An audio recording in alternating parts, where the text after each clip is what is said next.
जैसे हम यहाँ उतरे तो हम रामप्पा मंदिर पे गए और मैं आपको दिल से बताना चाहती हूँ कि इतना सुंदर मंदिर मैंने अपने जीवन में नहीं देखा है। ये धरती एक पवित्र धरती है। यहाँ के शहीदों ने तेलंगाना के लिए बड़े बड़े बलिदान दिए। न्याय प्रिय लोगों की धरती है, वीरों की धरती है। वीर श्रीकांताचार्य जी को मेरा नमन। इन सब योद्धाओं ने आपके लिए एक बहुत बड़ा सपना देखा था। ये सपना विकास का सपना था, रोजगार का सपना था और सामाजिक न्याय का सपना था। आपने इस सपने पे भरोसा किया। आपने भरोसा किया पिछले चुनाव में कि बीआरएस आपका सपना साकार करेगी और आपको अपने प्रदेश में रोजगार मिलेंगे, एक मजबूत भविष्य मिलेगा और एक सामाजिक समानता मिलेगी जिससे आप सबका विकास इकट्ठे हो पाए। आपकी उम्मीद थी कि किसानों को मजबूत बनाया जाएगा, आत्महत्याएं बंद होंगी, कि आपके जो बच्चे हैं उनका भविष्य अच्छा होगा और नौकरी करके आप अपने परिवार को मजबूत बना पाएंगे। एक आशा थी कि बाबा साहेब अम्बेडकर जी, महात्मा फूले जी, कोमरम भीम जी जैसे महापुरुषों का जो सामाजिक न्याय का सपना था वो पूरी तरह से साकार होगा। कांग्रेस पार्टी ने ये सपना समझा क्योंकि कांग्रेस पार्टी खुद एक आंदोलन से निकली थी। कांग्रेस पार्टी का ये असूल है कि सामाजिक न्याय होना चाहिए, कि सब इकट्ठे आगे बढ़े और इसी असूल पर स्वतंत्रता संग्राम लड़ा गया। इसीलिए कांग्रेस पार्टी ने जब देखा कि आपका ये सपना था और आप इस सपने के लिए संघर्ष कर रहे थे, इसमें अपनी पूरी शक्ति डाल रहे थे और इतने सारे लोग इस सपने के लिए बलिदान देने के लिए तैयार थे, तो कांग्रेस पार्टी ने इस सपने को समझकर तेलंगाना प्रदेश बनाने का निर्णय लिया। उस समय मेरी माताजी सोनिया जी कांग्रेस की अध्यक्ष थी और इस निर्णय को लेने में एक राजनीतिक वीरता भी थी क्योंकि वो जानती थी कि इस निर्णय को लेने से हो सकता है कि कांग्रेस कि जो राजनीतिक जो यहाँ पे जो उसका स्तर है, हो सकता है कि कांग्रेस उस चुनाव को हारे जो अगला चुनाव है। आजकल ज्यादातर पार्टी के नेता वही निर्णय लेते हैं जिससे उनका राजनीतिक स्वार्थ साधा जाता है, लेकिन सोनिया जी ने जब ये निर्णय लिया तो ये निर्णय आपके लिए लिया। उन्होंने ये कहा कि चाहे मेरी पार्टी तेलंगाना में न भी जीते, न भी सरकार बना पाए, तब भी ये तेलंगाना के लोगों का की ये चाहत है, कि सपना है और इसे साकार करने के लिए उन्होंने आपकी भलाई के लिए और आपके पक्ष में ये निर्णय लिया। उनका सोच, कांग्रेस पार्टी की सोच एक छोटी सोच नहीं थी। उनका नजरिया आगे के लिए था, भविष्य के लिए था, आपकी मजबूती के लिए था। इसीलिए वो ये निर्णय ले पाई और उन्हीं की तरह कांग्रेस पार्टी के जितने भी बड़े बड़े नेता रहे, चाहे जवाहरलाल नेहरू थे, चाहे इंदिरा थी, चाहे उनके बाद मनमोहन सिंह जी थे, चाहे राहुल जी हैं और तेलंगाना के तमाम नेता हैं, आगे की सोचते हैं और आपकी भलाई के लिए सोचते हैं और इसी सोच के लिए, इसी सोच के जरिए आपके प्रदेश को मजबूत बनाने की बात करते हैं। इस सोच का प्रमाण ये है कि उनके कार्यकाल में बड़ी बड़ी संस्थाएं बनी आपकी भलाई के लिए, चाहे आईआईटी, आईआईएम, एम्स, ऐसी संस्थाएं बनी, आपका विकास हुआ तो आप आगे बढ़ पाए। तो जो कांग्रेस की सरकारें बनी वो जनता की सरकारें थी, वो आपको मजबूत बनाने के लिए बनी और उनमें दोनों चीज थी, नजरिया और नियत। अब जब हम नियत की बात करते हैं तो जितने भी काम होते हैं सरकार बगैर सही नियत के वो काम करती नहीं है। अगर सरकार की नियत ये हो कि आपको लूटना है और सिर्फ सत्ता में रहकर भ्रष्टाचार करना है तो वो भलाई के काम नहीं कर पाती।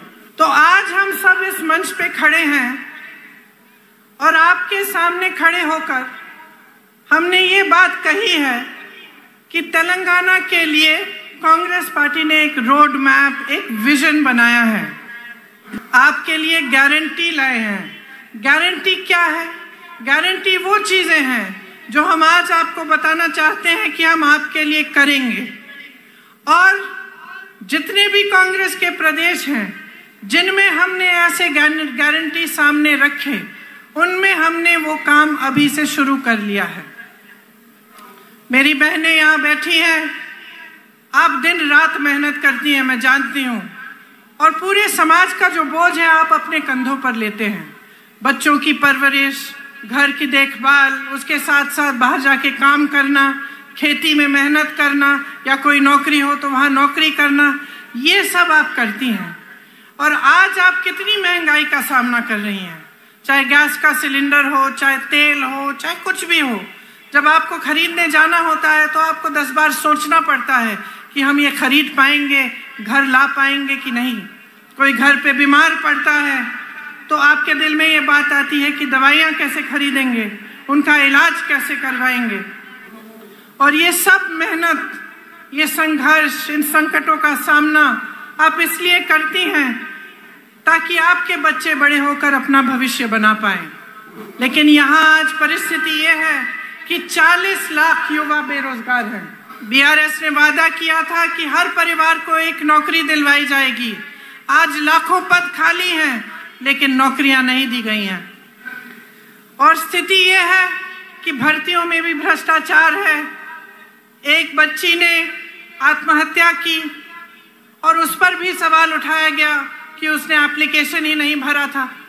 ये परिस्थितियां हैं कि जो संकट है, जो युवाओं का दर्द है, उसे समझने और सुलझाने के बजाय उन पर उंगलियां उठाई जाती हैं, लेकिन रोजगार नहीं दिए जाते, आपके लिए, आपके विकास के लिए काम नहीं किया जाता। उस्मानिया जैसी यूनिवर्सिटीज में अध्यापकों और पैसों की कमी है। एक भी नई सरकारी यूनिवर्सिटी नहीं बनाई गई।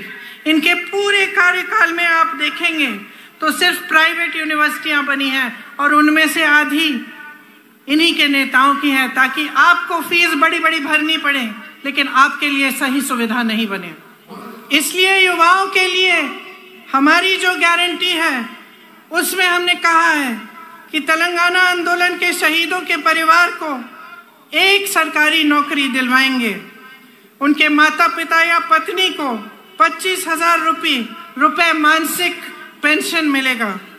2 लाख खाली सरकारी पद हैं, उनको हम 1 साल के अंदर अंदर भरेंगे। और बेरोजगार युवाओं को 4,000 रुपए प्रति माह बेरोजगारी का भत्ता मिलेगा। गल्फ देशों में रोजगार की संभावनाओं को मजबूत करने के लिए स्पेशल गल्फ सेल बनाया जाएगा। जो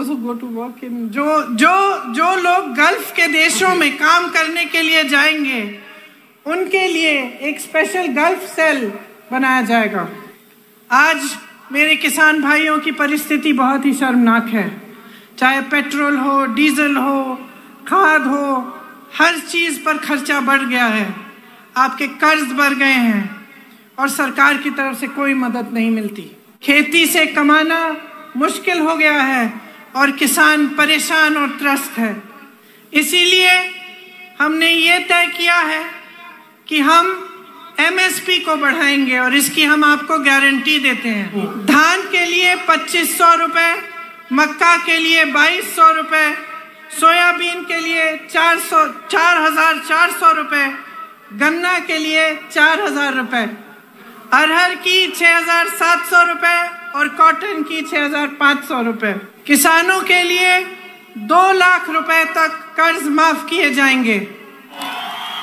इंदिरम्मा रायतु भरोसा योजना के तहत किसानों के लिए 15,000 रुपए प्रति एकड़ दिया जाएगा और मनरेगा में जो रजिस्टर्ड मजदूर हैं उन्हें हर साल 12,000 रुपए मिलेंगे।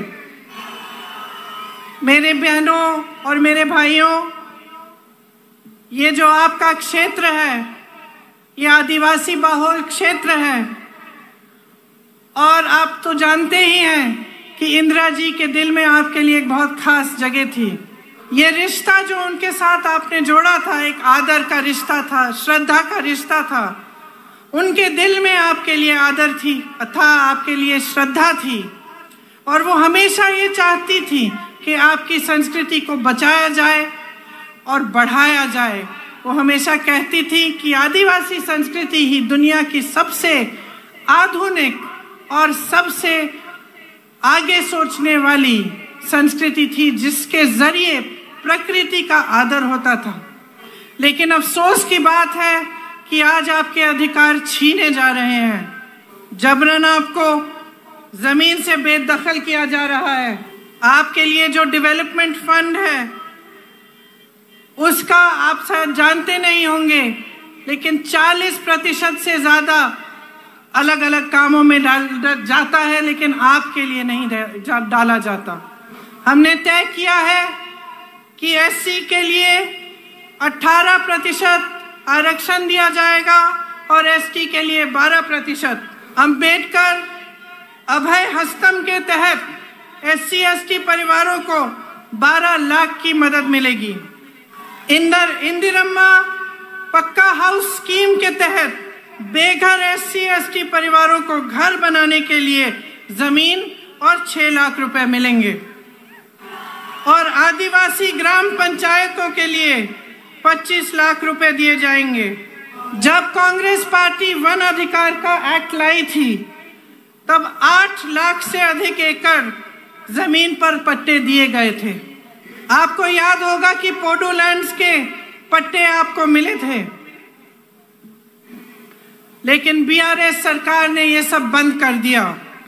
मैंने महिलाओं की बात की। मेरी बहनों, आपके लिए महालक्ष्मी योजना के तहत 2500 रुपए हर महीने दिए जाएंगे। गैस सिलेंडर 500 रुपए का मिलेगा और जो लड़कियां शिक्षा प्राप्त कर रही हैं और 18 साल की उम्र से ऊपर की हैं उन्हें एक इलेक्ट्रिक स्कूटर दिया जाएगा। देखिए, आपको चुनना है। एक तरफ बीआरएस की सरकार है। शुरू में उन्होंने तेलंगाना की बात की थी, लेकिन आज भाजपा के साथ पूरी तरह से मिल चुके हैं। आज सरकार वो नहीं चला रहे हैं, मोदी जी रिमोट कंट्रोल से चला रहे हैं। Land mafia, sand mafia, mine mafia, wine mafia सबके साथ मिले हुए हैं। जिस तरफ आप देखो आपको भ्रष्टाचार ही भ्रष्टाचार दिख रहा है। जहां लूट सकते थे वहां से लूट रहे हैं और सरकार का ध्यान महंगाई को मिटाने पर नहीं है, रोजगार बनाने को पर नहीं है, आपको मजबूत करने पर नहीं है। सरकार का ध्यान सिर्फ इन माफियाओं को बचाने में लगा हुआ है। रंगारेड्डी जिले में हजारों करोड़ों के जमीन पर घोटाला किया। भूदान की जमीन रिकॉर्ड से ही गायब कर दी। कांग्रेस के जमाने में इन जमीनों को बेचना खरीदना मना था। आज इन्होंने ये जमीनें भी लैंड माफिया और अपने करीबों को बेच दिया है। आपको ये शब्द याद होंगे, बंगारू तेलंगाना, याद है? ये शब्द, ये वादा आपको बीआरएस ने किया था कि तेलंगाना को स्वर्णिम जगह बनाएंगे, लेकिन इन्होंने अपने लिए बड़े बड़े आलीशान महल बना दिए और आपके जो सपनों का महल था वो चूर चूर कर दिया। आपका सपना था कि सामाजिक न्याय होगा। सामाजिक न्याय कौन सा? इनके 18 मंत्रियों में से 3 तो सीएम के ही परिवार के हैं और इनके पास 13 मंत्रालय हैं और बीसी की संख्या 50% से ऊपर है, लेकिन मंत्रालय में सिर्फ 3 मंत्री हैं। 34% आरक्षण से घटाकर 23% कर दिया है। राहुल जी यहाँ बैठे हैं, सब जगह जाते हैं तो जातिगत जनगणना की बात करते हैं, बिहार में ये जनगणना की गई, पता चला कि ओबीसी, आदिवासी, शेड्यूल कास्ट के 84% लोग हैं। और आप सोचिए और अपने आप से पूछिए कि 84% लोग हैं बिहार प्रदेश में, लेकिन उनका प्रतिनिधित्व नहीं है। सच्चाई ये है कि हमारे पूरे देश की यही असलियत है। हम कहते हैं कि जातिगत जनगणना करिए और ये चुप हो जाते हैं। ये गिनती भी नहीं करना चाहते, ये गिनती भी नहीं करना चाहते कि कितने बीसी है, कितने एससी है, कितने एसटी हैं। इनको अपना हक देना छोड़िए, गिनती से डर रहे हैं। तो ये सामाजिक न्याय देंगे कैसे? इनकी बातें खोखली हैं। चुनाव के समय बड़ी बड़ी बातें करते हैं, उसके बाद भूल जाते हैं, लूट में, भ्रष्टाचार में, इन्हीं चीजों में व्यस्त रहते हैं। मोदी जी ने कितने बड़े बड़े वादे किए थे, ट्राइबल यूनिवर्सिटी बनाएंगे, स्टील प्लांट लगवाएंगे, हॉर्टिकल्चर यूनिवर्सिटी बनाएंगे। क्या बनाया? जो बनाया वो सब अपने बड़े बड़े उद्योगपति दोस्तों को सौंप दिया। BHEL, BSNL, DMRL, HAL, railways की बात कर रहे हैं, कुछ नहीं छोड़ा। 60 लाख करोड़ की कंपनियां 6 लाख करोड़ में बेच डाली। ना इन्होंने जो बनी हुई संस्थानें थी उनकी बचत, उनकी हिफाजत की, ना इन्होंने कुछ नया बनाया। सिर्फ नए नए वादे, नए नए बातें करते रहे। तो बहनों और भाइयों, मैंने बहुत लंबा बोल लिया है, लेकिन इस सब चीजों का, जितनी भी बातें मैंने की हैं, इनका एक ही सार है। आप समझदारी से अपना वोट दो, आप विवेक से अपना वोट दो और देखो कि आपके जीवन का क्या अनुभव है। आपके जीवन में तरक्की आई है कि नहीं?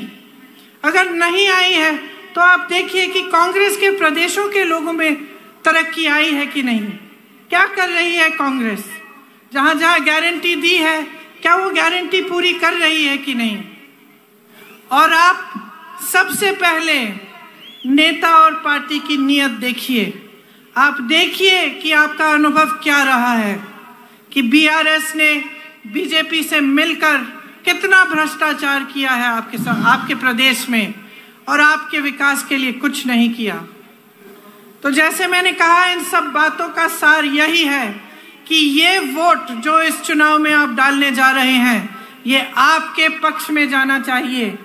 ये वोट, मेरी बहनें आप यहाँ बैठी हैं, आपके बच्चों के भविष्य को बनाने के लिए जाना चाहिए। मेरे भाई, आप सब यहाँ हैं, आपको रोजगार मिलना चाहिए, आप विकसित हो, आप फूले फले और आपका भविष्य अच्छा हो, इसलिए आपका वोट जाना चाहिए। तो सोच समझ के अपना वोट डालिए। आप जानते हैं कि यहाँ के उम्मीदवार सीतक्का जी और सत्यनारायण बोपापल्ली जी हैं।